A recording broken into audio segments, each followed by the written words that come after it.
संग्रह। तर्क संग्रह ग्रंथ में अनुमान प्रकरण चल रहा है। अनुमान के दो भेद किए थे, स्वार्थानुमान और परार्थानुमान। उसमें से स्वार्थानुमान की व्याख्या करा दी कि जो अपने ही अनुमिति के लिए कारण होता है उसको बोलते हैं स्वार्थानुमान। कैसा कैसा होता है, उसका क्या क्रम होता है, ये बात बता दी थी। क्या बताया था कि कोई व्यक्ति समझ लीजिए बार बार व्यवहार में देख रहा है। क्या देखता है कि जहाँ धूम होता है वह अग्नि है, जहाँ धूम होता है वह अग्नि है। ऐसा बार बार देखने से उसको निश्चय हो गया व्याप्ति का कि जहाँ जहाँ धूम होता है वहाँ वहाँ वन्य होता है। एक ही उदाहरण है धूम वन्य का, किसी भी चीज़ का व्यापक भाव का। जहाँ जहाँ व्याप्य होता है वहाँ वहाँ व्यापक होता है। इस प्रकार व्याप्ति का ग्रहण करने कर फिर कभी का वो जब पर्वत के पास जाता है और वहाँ जाने के बाद उसको जब अग्नि की ज़रूरत होती है तो अग्नि के बारे में वो संदेह करने लगता है। उतने में उसको पर्वत आदि में धूम दिखाई देता है। तो धूम दिखने के बाद तो पर्वत पर धूम का ज्ञान हुआ, तो ये हुआ परामर्श ज्ञान। कौन सा ज्ञान हुआ? पक्षधर्मता ज्ञान हुआ। व्याप्य से पर्वतादि वृत्तित्वम पक्षधर्मता। फिर पर्वत पर धूम आदि का ज्ञान होने के बाद अर्थात पक्षधर्मता ज्ञान होने के बाद उसको पीछे जो कभी व्याप्ति का अनुभव किया था उस व्याप्ति का क्या होता है? स्मरण होता है। हो गया। फिर स्मरण हुआ व्याप्ति का और इधर पक्षधर्मता का ज्ञान, दो ज्ञान मिलकर एक तीसरा एक ज्ञान उत्पन्न होता है, उसको बोलते हैं परामर्श ज्ञान। क्या बोलते हैं? परामर्श ज्ञान। उसका आकार बताया था क्या?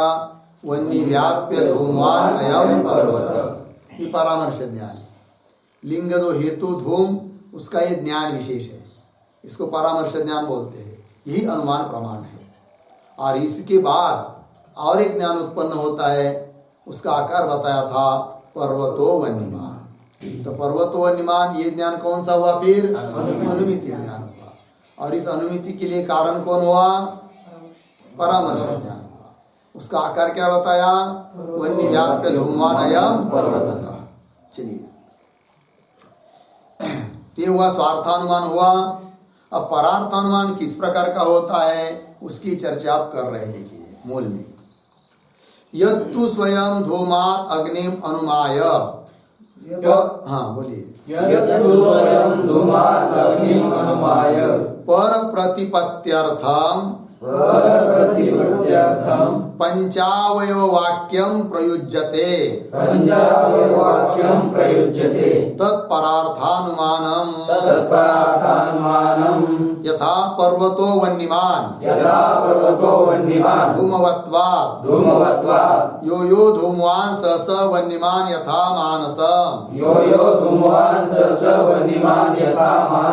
तथा च अयम तस्मात् तथा इति अनेन प्रतिपादितात् लिंगात्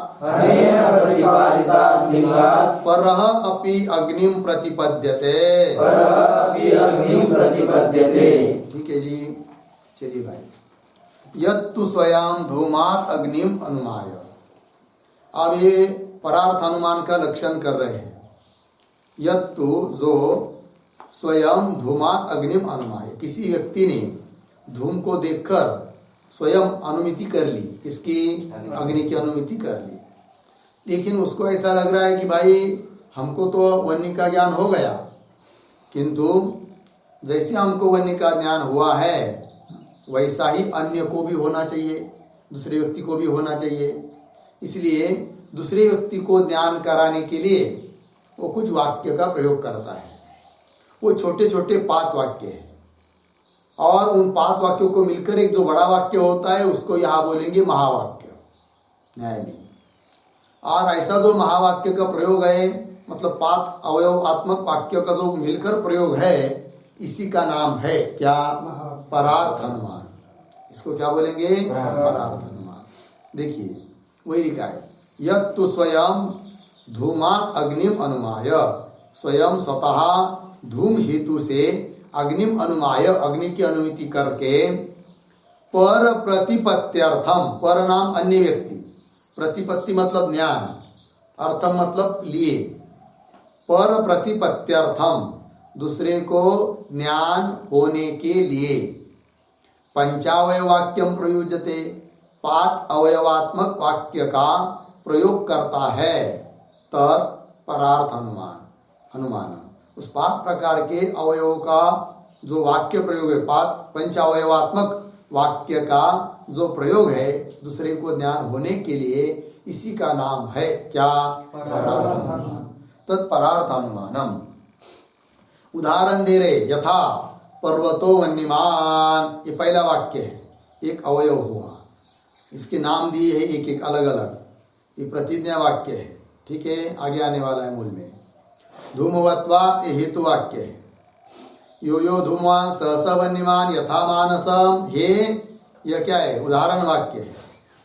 तथा च अयम उपनय, तस्मात् तथा निगमन, 5 वाक्य है, ठीक है। अनेन, अनेन वाक्येन, अवयवात्मक वाक्येन, प्रतिपादिता लिंगात, जो लिंग का प्रतिपादन किया जा रहा है इन वाक्यों के द्वारा, तस्मात् हो ना, प्रतिपादितात लिंगात परः अपि अग्निम प्रतिपद्यते, परः, परः नाम अन्य पुरुषः अपि अग्निम प्रतिपद्यते, अन्य पुरुष को भी अग्नि का क्या होता है? ज्ञान होता है। लग गया? पदकृत्य देखिए भाई, क्रम प्राप्तम परार्थ अनुमानम आह यत्तु इति। अब अनुमान के 2 भेद बताए थे, स्वार्थानुमान, परार्थानुमान। उसमें से स्वार्थानुमान बताया, स्वार्थानुमान बताने के बाद क्रमशः दूसरा अनुमान कौन आता है? परार्थानुमान। तो परार्थानुमान का निरूपण कर रहे हैं अभी। क्रम प्राप्तम परार्थानुमानम आह यत्तु इति, ठीक। यत् पंचावयव वाक्यम प्रयुज्यते तत्परार्थानुमानम इति संबंध मिला। मूल में जो पंक्ति है ना, यत्तु स्वयं धूमात् अग्निम अनुमाय, तो यत् का अन्वय, यत् का संबंध किसके साथ है? पंचावयव वाक्य के साथ, शब्द के साथ है। तो अर्थ क्या निकलता है फिर? यत् पंचावयव वाक्यम प्रयुज्यते, जो 5 अवयवात्मक वाक्य का प्रयोग किया जाता है उसी का नाम है क्या? परार्थ। अब प्रश्न आएगा कि वो 5 अवयवात्मक वाक्य का प्रयोग क्यों, किस लिए किया जाता है? तो उसका उत्तर भी दिया है मूल में ही। क्या दिया उत्तर? पर प्रतिपत्त्यर्थम, दूसरे को ज्ञान होने के लिए। लेकिन दूसरे को ज्ञान आदमी कब करा सकता है? जब स्वयं उसको पहले ज्ञान उत्पन्न हुआ रहेगा। तो वही लिखा है, यत्तु स्वयं धूमात् अग्निम अनुमाय, स्वतः ही धूम से अग्नि का अनुमान करके, पर प्रतिपत्त्यर्थम, दूसरे को ज्ञान होने के लिए, पंचावय वाक्यम प्रयुज्यते, 5 अवयवात्मक वाक्य का प्रयोग करता है, किया जाता है, उसको ही बोलते हैं क्या? परार्थ अनुमान। पदकृत्य में देखिए भाई, क्रम प्राप्तम परार्थ अनुमानम आह यत्तु इति। चलिए, तो उसको ही समझा रहे पदकृत्य में, यत् पंचावयव वाक्यम प्रयुज्यते तत्परार्थानुमानम इति संबंध। संबंध मतलब अन्वय, मूल की पंक्ति लगा दिया पदकृत्यकार ने। तो कैसा लगा दिया? यत्, यत् वाक्य के आरंभ में शब्द था यत्, उसका संबंध किसके साथ जोड़ दिया? पंचावयव। तो वाक्य क्या बना फिर? यत् पंचावय वाक्यम प्रयुज्यते तत्परार्थ अनुमानम। तो सीधी भाषा हो गई परार्थ अनुमान की। जो 5 अवयवात्मक वाक्य का प्रयोग किया जाता है उसको बोलते हैं क्या? आगे पंचावयव इति।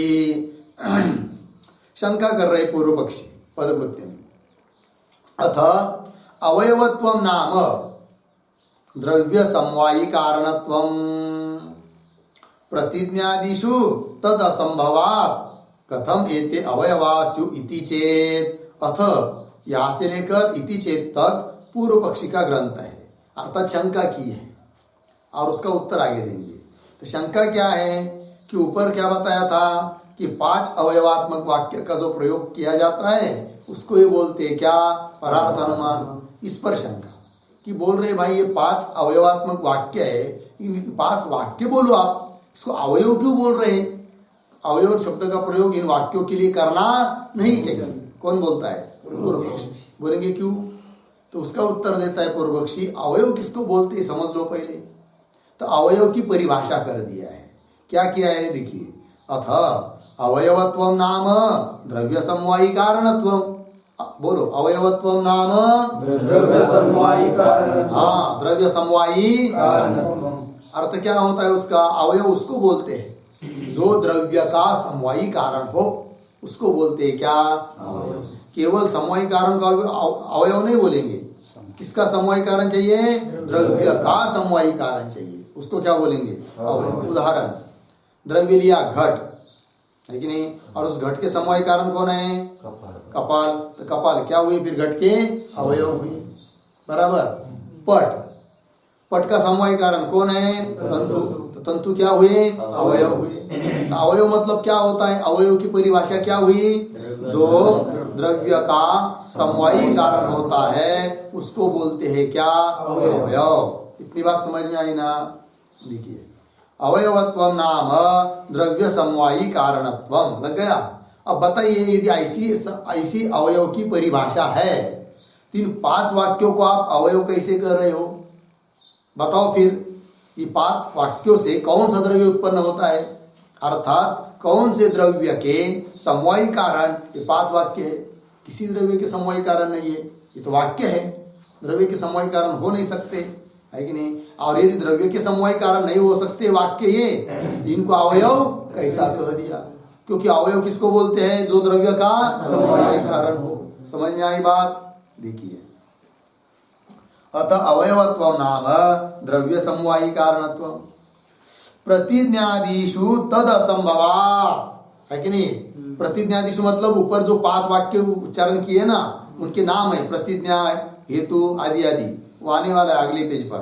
तो प्रतिज्ञादिषु मतलब प्रतिज्ञादि जो वाक्य ऊपर कहे है मूल में, वो वाक्य प्रतिज्ञादिषु तद असंभवात्। तद असंभवात् मतलब द्रव्य समवायी कारणत्वम असंभवात्, अर्थात वो किसी द्रव्य का समवायी कारण नहीं है।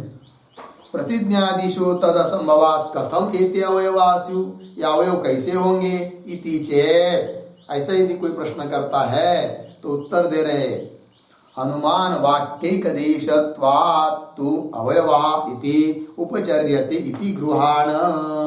सिद्धांति ने उत्तर दिया, बोल रहे हैं कि भाई वो द्रव्य का समवायी कारण है, होंगे, इसलिए हमने उसको अवयव कहा, ऐसी बात नहीं। किसी द्रव्य का वो समवायी कारण नहीं हो सकते, फिर क्यों अवयव कहा? अवयव इसलिए कहा कि अनुमान वाक्य जो पूरा 5 मिलकर एक बड़ा वाक्य है ना, उसको बोलते हैं अनुमान। तो उसका एक अवयव है, उसका एक पार्ट है, एक वही पर्वतो वन्यमान एक भाग हुआ, धूमवत्वा दूसरा भाग हुआ, यो यो धूमवा स वन्यमान यथा मानसवी तीसरा हुआ, तथा चयम चौथा हुआ, तस्मात् तथा 5वां हुआ।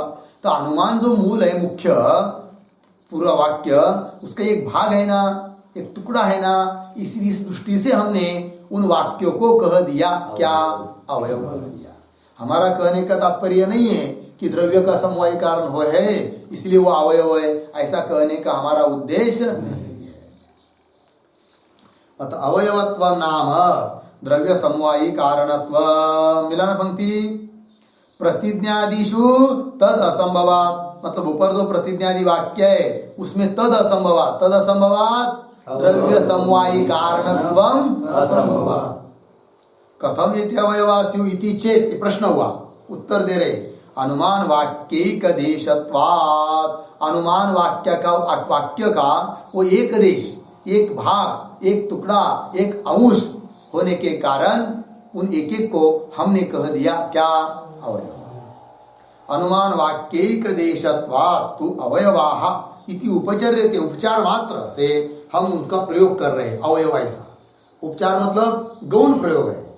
अवयव शब्द का प्रयोग जहाँ होता है उस दृष्टि से यहाँ पर अवयव शब्द का प्रयोग इन वाक्यों के लिए नहीं है, उपचार है, गौण है। इति उपचर्यते इति गृहाण, ऐसा ग्रहण करो। हो गया ना भाई। आगे ननु एवमपि पंचावय वाक्यस्य अनुमानत्वम एव न विचारसः। क्यों? तस्य लिंग परामर्शत्वाभावात् इति चेत। दूसरी शंका हुई अभी, ननु से लेकर इति चेत तक। समझ में आया? पूर्व पक्षी शंका कर रहा है। वो बोलता है कि ननु एवं अपि, ठीक है, बोले आपने संगति लगा दिया, आपने अपना अभिप्राय बता दिया, वो तो ठीक है, किंतु ऐसा होने पर भी इन 5 वाक्यों को मिलकर आपने क्या कह दिया, ये परार्थ अनुमान है। लेकिन इन वाक्यों का समुदाय को परार्थ अनुमान कहना ये ठीक नहीं है। कौन बोल रहा है? पूर्व पक्ष। ननु एवं अपि पंचावयव वाक्य से अनुमानत्वम एव न विचारसः। इन पंचावयवात्मक जो वाक्य है बड़ा, पूरा 5 मिलकर एक वाक्य बना है बड़ा, उसको आपने अनुमान कह दिया, उनको अनुमान कहना न विचारसः, ये विचार पूर्वक नहीं है। कौन बोल रहा है? पूर्व पक्षी। क्यों नहीं भाई? तो उसका हेतु दे रहे हो।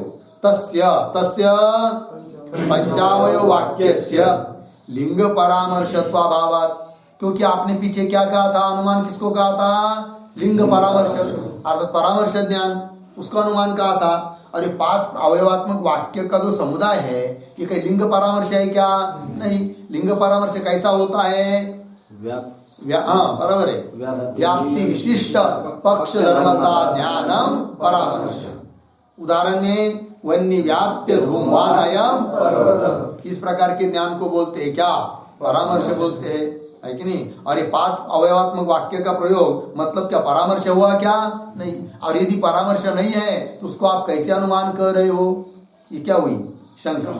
देखिए भाई, तस्य लिंग परामर्शत्वाभावात् इति चेत मैव मतलब मा एवं, ऐसी शंका मत करो। कौन बोल रहा है? सिद्धांती। ठीक है ना जी।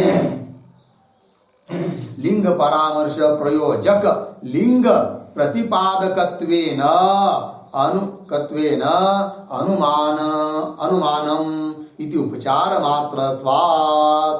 ठीक है भाई। देखो बोल रहे हैं, सिद्धांती उत्तर दे रहे कि 5 अवयवात्मक वाक्य का जो प्रयोग है वो लिंग परामर्श नहीं है। हम भी मानते हैं, हमको भी मान्य है।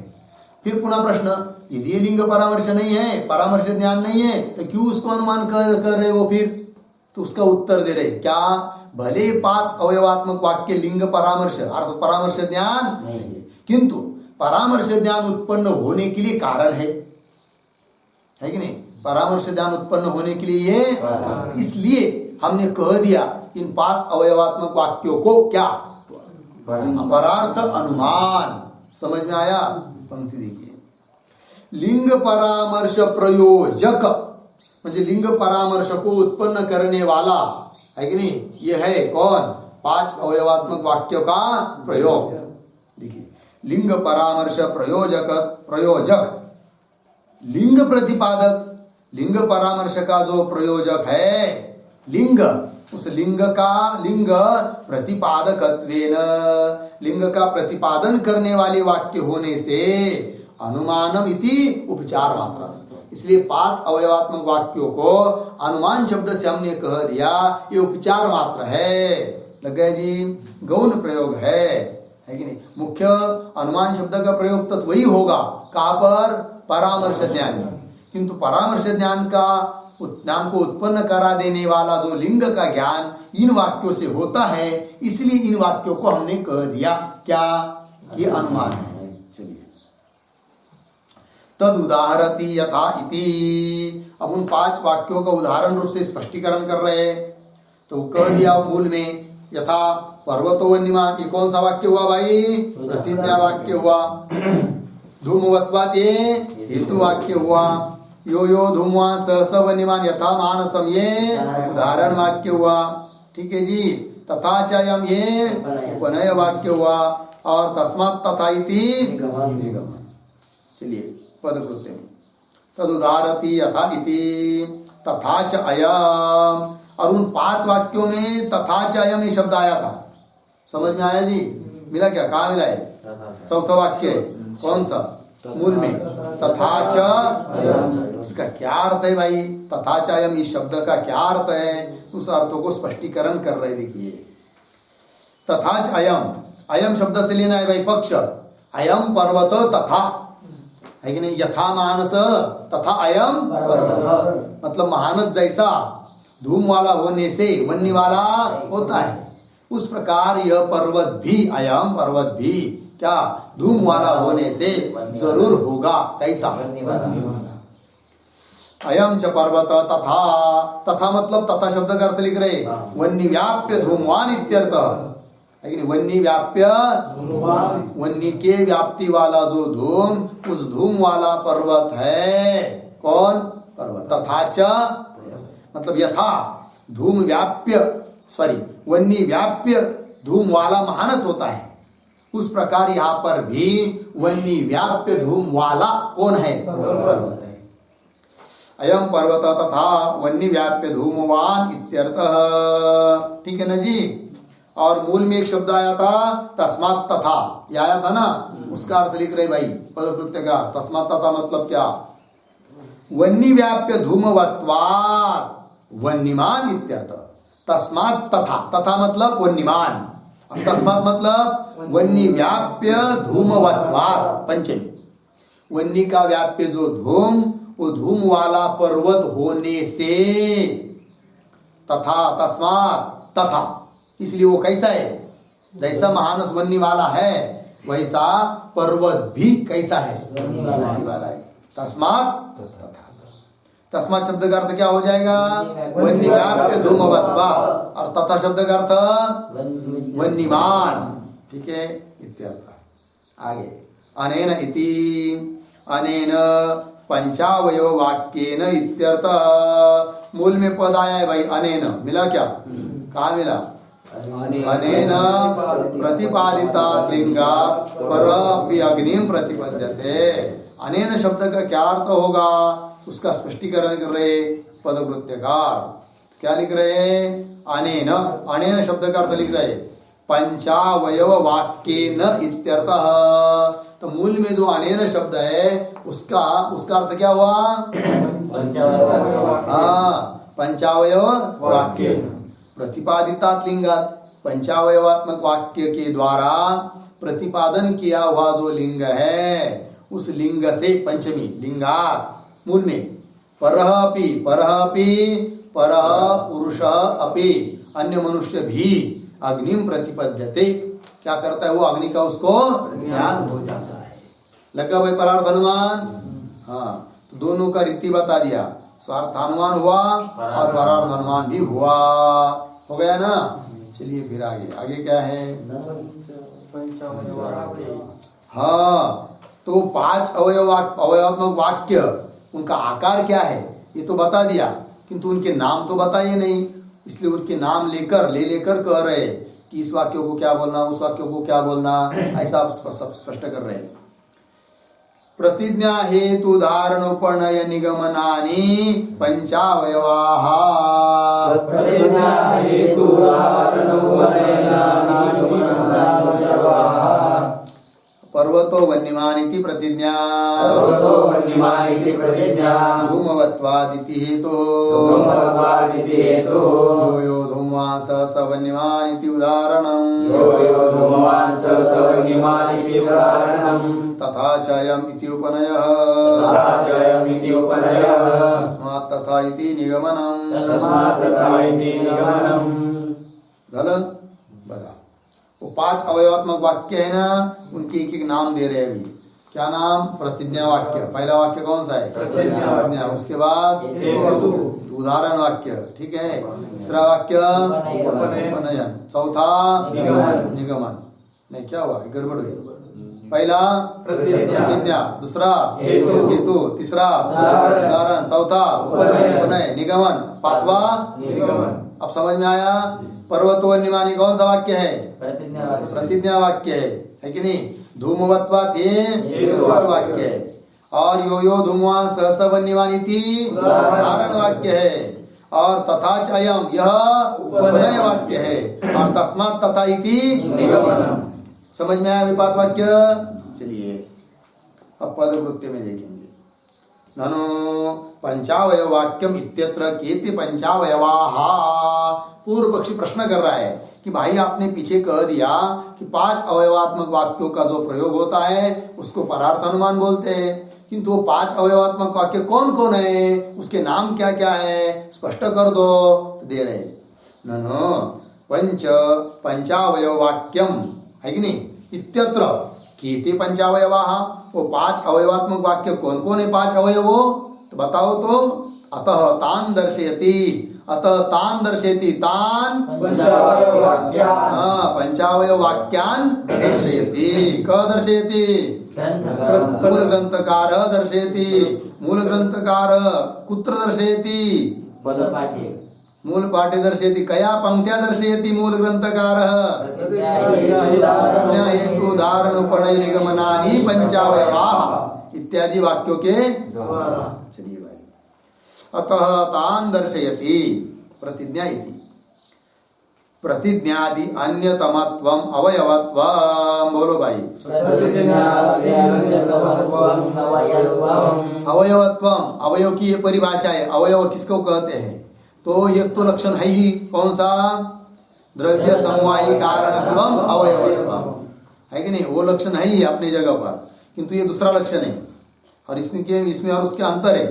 ये लक्षण इस दृष्टि से किया जा रहा है कि 5 अवयवात्मक जो वाक्य है ना, इसको अवयव कहा जा सके, इसलिए ये लक्षण कर रहे हैं, है कि नहीं। तो क्या लक्षण किया अवयव का, बोलो एक बार। प्रतिज्ञादि अन्यतमत्वम अवयवत्वम, मिला भाई, लिखी कापी पर। अवयव अन्यतमत्वम नाम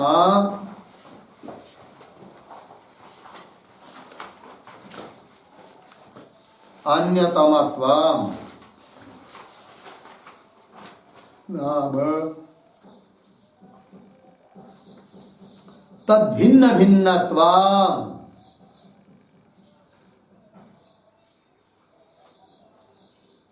लिखा तद्भिन्न भिन्नत्वम।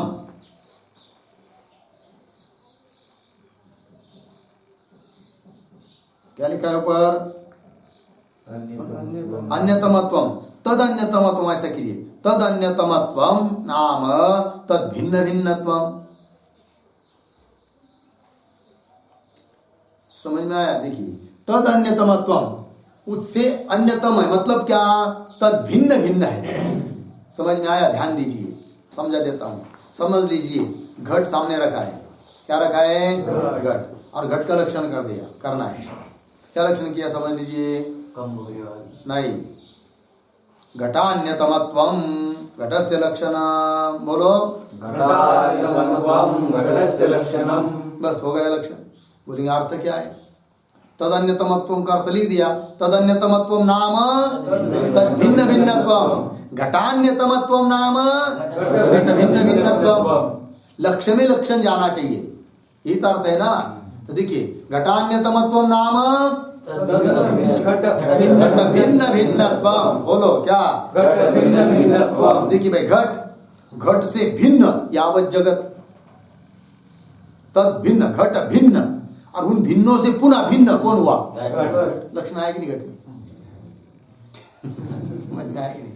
घट अन्यतमत्वम नाम घट भिन्न भिन्नत्वम, पटान्यतमत्वम नाम पट भिन्न भिन्नत्वम, पटान्यतमत्वम नाम पट भिन्न भिन्नत्वम, प्रतिज्ञादि अन्यतमत्वम नाम प्रतिज्ञा भिन्न भिन्नत्वम, प्रतिज्ञादि भिन्न भिन्नत्वम।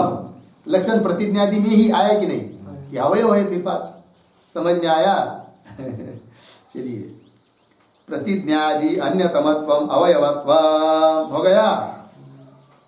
आगे तो 5 अवयवात्मक वाक्य है ना, 5 वाक्य है ना अलग अलग। तो पहला वाक्य कौन सा है, प्रतिज्ञा, दूसरा हेतु, तीसरा, चौथा, पांचवा, चौथा, तीसरा, दूसरा, पहला, पांचवा, निगमनम, चौथा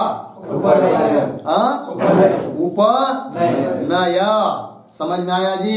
दूसरा पहला, तीसरा उदाहरण। समझ में आया। प्रतिज्ञा वाक्य, हेतु वाक्य, उदाहरण वाक्य, उपनय और निगमन। एक एक का लक्षण कर रहे हैं अभी। प्रतिज्ञा किसको कहेंगे भाई? तो प्रतिज्ञा वाक्य उदाहरण बोलो। प्रतिज्ञा वाक्य का पर्वतो मूल में गए ना पीछे पेज पर पर्वतो वन्यमान, ये कौन सा वाक्य है? प्रतिज्ञा वाक्य है कि नहीं? और हेतु वाक्य कौन है? यो यो धूमवान स स वन्यमान यथा, नहीं धूमवत्वाद हेतु वाक्य है। और उदाहरण वाक्य यो यो धूमवान स स वन्यमान यथा मानसम, ये कौन है? उदाहरण। हो गया कि नहीं? तो प्रतिज्ञा वाक्य का लक्षण कर रहे, देखिए पदकृत्य में साध्य विशिष्ट पक्ष बोधक वचनम प्रतिज्ञा।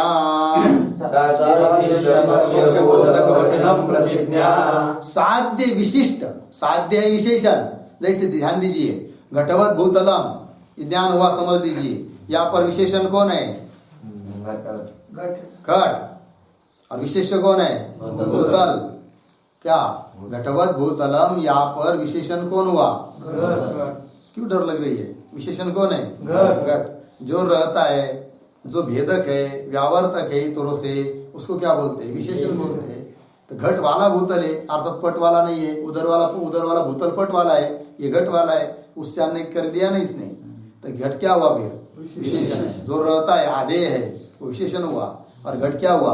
विशेषण। समझ में आया कि नहीं? तो क्या, जैसे यहाँ पर घट विशिष्ट भूतल है, उस प्रकार पर्वतो वन्यमान, पर्वत कैसा है? वन्नी वाला। तो वन्नी और पर्वत, इन दोनों में विशेषण कौन? वन्नी विशेषण, और विशेष्य कौन? पर्वत, है कि नहीं? और अनुमान में साध्य कौन है? वन्नी, है कि नहीं? तो साध्य विशिष्ट, साध्य विशिष्ट मतलब साध्य है विशेषण जिसमें। तो साध्य विशिष्ट पक्ष का बोध कराने वाला जो वाक्य, उसको बोलते हैं क्या? प्रतिज्ञा वाक्य। पर्वतो वन्यमान, पर्वत वन्यमान, पक्ष कौन हुआ? पर्वत। साध्य कौन हुआ? वन्नी। विशेषण कौन है? वन्नी। साध्य विशिष्ट पर्वत का बोध कराने वाला ये वाक्य है कि नहीं? इसलिए इस वाक्य को क्या बोलेंगे? प्रतिज्ञा वाक्य। वही लिखा है, साध्य विशिष्ट पक्ष बोधक वचनम। साध्य विशिष्ट पक्ष का बोध कराने वाला जो वचन है, वाक्य है, उसको बोलते क्या? प्रतिज्ञा वाक्य। अतः बोलेंगे हेतु वाक्य किसको कहते भाई? लिख रहे पंचम्यंतम तृतीयांतम वा लिंग वचनम हेतु। बोलो पंचम्यंतम तृतीयांतम वा लिंग वचनम हेतु। पर्वतो वन्यमान धूमात, धूमात कौन विभक्ति है? पंचमी है। तो पंचम्यंत किंवा तृतीयांत भी दे सकते हैं, किंतु अधिकतर पंचम्यंत देने का प्रघात है। ठीक है, तो पंचम्यंत, पंचमी विभक्ति वाला हेतु का ज्ञान कराने वाला जो वचन, उसको बोलते हैं क्या? हेतु वाक्य। हाँ, तो पंचम्यंतम तृतीयांतम वा लिंग वचनम हेतु। हो गए भाई? चलिए आगे। आगे क्या है? उदाहरण। तो व्याप्ति प्रतिपादक दृष्टांत वचनम उदाहरणम। बोलो व्याप्ति प्रतिपादक दृष्टांत वचनम उदाहरणम। व्याप्ति का प्रतिपादन करने वाला जो दृष्टांत वचन, उसको बोलेंगे क्या? उदाहरण। जैसे उदाहरण दिया था ना, क्या? यो यो धूमवान स स वन्यमान यथा मानसम। तो व्याप्ति का प्रतिपादक दृष्टांत हुआ कि नहीं इसमें? ये उदाहरण वाक्य हुआ। फिर मानस व्याप्ति प्रतिपादक दृष्टांत वचनम उदाहरणम। हो गया ना? फिर चौथा वाक्य कौन था? उपनय। उपनय वाक्य का आकार क्या था? तथा च अयम। उदाहरण में उसका आकार क्या था?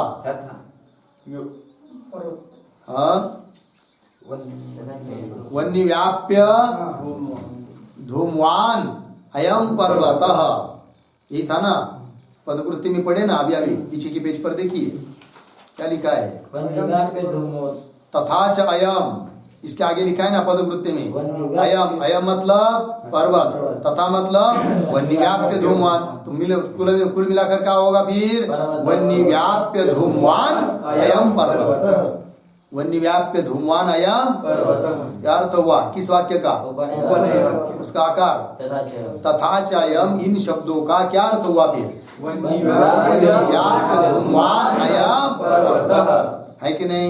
ये कौन सा वाक्य हुआ? तो उसको लिख रहे हैं, देखिए भाई, पक्ष धर्मता, ये है ना? व्याप्ति प्रतिपाद दृष्टांत वचनम उदाहरणम हुआ नहीं है आगे उदाहृत व्याप्ति विशिष्टत्वेन तो उदाहृत जो व्याप्ति है ना यत्र यत्र धूमा तत्र तत्र अग्नियथा मानसम तो उदाहृत जो व्याप्ति है देखिए उदाहृत उदाहरण दी गई जो व्याप्ति उस व्याप्ति विशिष्टत्वेन हेतु हो पक्ष धर्मता प्रतिपादक वचनम उपनय हेतु में पक्ष धर्मता है कि नहीं पक्ष धर्मता का भी उसमें बोध हो रहा है और पुनः कैसा उदाहरण जो व्याप्ति है उस व्याप्ति विशिष्ट हेतु और वो हेतु पुनः कैसा पक्ष धर्मता वाला ऐसा ज्ञान जिसमें हो रहा है उस वाक्य को बोलते हैं क्या उपनय उदाहरण क्या था तथा चयम का अर्थ क्या कर दिया था वन्य व्याप्य उदाहृत व्याप्ति विशिष्ट धूम हुआ कि नहीं वन्य व्याप्य धूम और धूम वाला पर्वत है तो धूम वाला पर्वत है मतलब ये कौन सा ज्ञान हुआ पक्ष धर्मता ज्ञान हुआ तो देखिए उदाहृत व्याप्ति विशिष्टत्वेन उदाहरण रूप से दी हुई जो व्याप्ति है उस व्याप्ति विशिष्टत्वेन मतलब दी व्याप्ति हो जाली विशेषण व्याप्ति हो गई विशेषण और विशेष हुआ कौन धूम और उस धूम का रहे पर्वत में पक्ष धर्मता ज्ञान भी उसमें आ गया तो उदाहृत व्याप्ति विशिष्टत्वेन हेतु हो हेतु का पक्ष धर्मता प्रतिपादक वचनम हेतु के बारे में पक्ष धर्मता का प्रतिपादन करने वाला जो वचन है कहना वाक्य उसको बोलते हैं क्या उपनय लग गया भाई और अंतिम था निगमनम बराबर तो निगमन के लिए पीछे क्या उदाहरण बताया था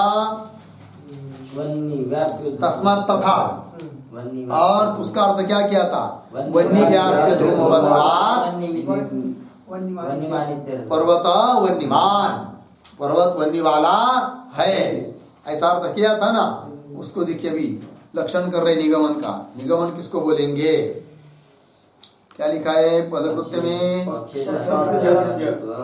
पक्षे ये ना पक्षे साध्यस्य अबाधितत्व प्रतिपादक वचनम निगमनम बोलो भाई पक्षे साध्यस्य अबाधितत्व प्रतिपादक वचनम निगमनम हाँ पक्ष में जैसे यहाँ पर पर्वत में साध्यस्य वन्य है साध्य कौन है यहाँ वन्य अबाधितत्व प्रतिपादक वचन मतलब साध्य जो वन्य वह पक्ष रूप पर्वत में निश्चित है उसमें अब कोई बाध नहीं है इस प्रकार का कथन करने वाला जो वाक्य है उस वाक्य को बोलते हैं क्या अंतिम का वाक्य था तस्मात् तथा मतलब वन्य व्याप्य धूमवत्वात् तथा मतलब वन्यमान तो निश्चित रूप से वन्य बताया कि नहीं अभी कहाँ पर पर्वत में ये कौन वाक्य हुआ निगमन वही लिखा है पक्षे साध्यस्य अबाधितत्व मतलब पक्ष में साध्य अबाधित रूप से निश्चित रूप से इस प्रकार के प्रतिपादन करने वाला जो वचन उसको बोलेंगे क्या पक्षे साध्यस्य अबाधितत्व प्रतिपादक वचनम इदम एव लक्षणम हृदय निधाय ये 5 लक्षण किया है ना भाई इन्हीं लक्षणों को हृदय में धारण करके मन में धारण करके इदम एव लक्षणम हृदय निधाय प्रतिज्ञादि विशिष्य दर्शयति प्रतिज्ञादिकों का विशेष रूप से उल्लेख कर रहे हैं ग्रंथकार मूल ग्रंथकार कहाँ पर पर्वतो वन्यमान इति प्रतिज्ञा मूल में आया ना अभी पर्वतो वन्यमान ये कौन सा वाक्य हुआ प्रतिज्ञा धूमवत्वात् इति यो यो धूमा स वन्यमान यथा मानसम यह तस्मात् तथा यह तथा च अयम यह हो गया भाई चलिए इदम एव लक्षणम हृदय निधाय प्रतिज्ञादीन विशेष रूप से दर्शयति क दर्शयति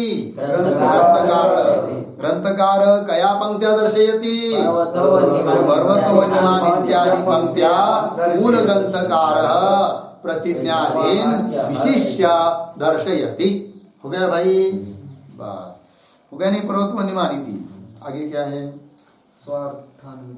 हाँ स्वार्थानुमिति परार्थानुमित्यो लिंग परामर्श एव करणम तस्मात् लिंग परामर्श अनुमान मिला क्या पंक्ति मूल की तो देखिए भाई, स्वार्थानुमिति हो चाहे परार्थानुमिति हो, दोनों के लिए भी करण कौन है? लिंग परामर्श। कौन करण है? लिंग परामर्श। और जो करण है वही प्रमाण है। फिर अनुमान प्रमाण कौन? ऐसा प्रश्न पूछा तो क्या उत्तर? लिंग परामर्श। थोड़क्यात परामर्श ज्ञान, यही क्या हुआ? अनुमान। चाहे वो स्वार्थानुमान हो, स्वार्थानुमिति हो, चाहे परार्थानुमिति हो, दोनों के लिए भी करण एक ही है। कौन? लिंग परामर्श। वही लिखा है, स्वार्थानुमिति परार्थानुमित्यो हो लिंग परामर्श एव करणम तस्मात् लिंग परामर्श अनुमानम। इसलिए सिद्ध हुआ कि लिंग परामर्श ही क्या है? अनुमान है। हो गया बस ना। अब आगे का पद थोड़ा बड़ा है और चिंतनीय है, इसलिए उसका विचार।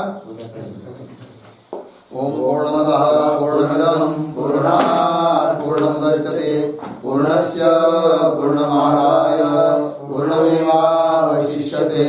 ओम शांति शांति शांति। शंकरं शंकर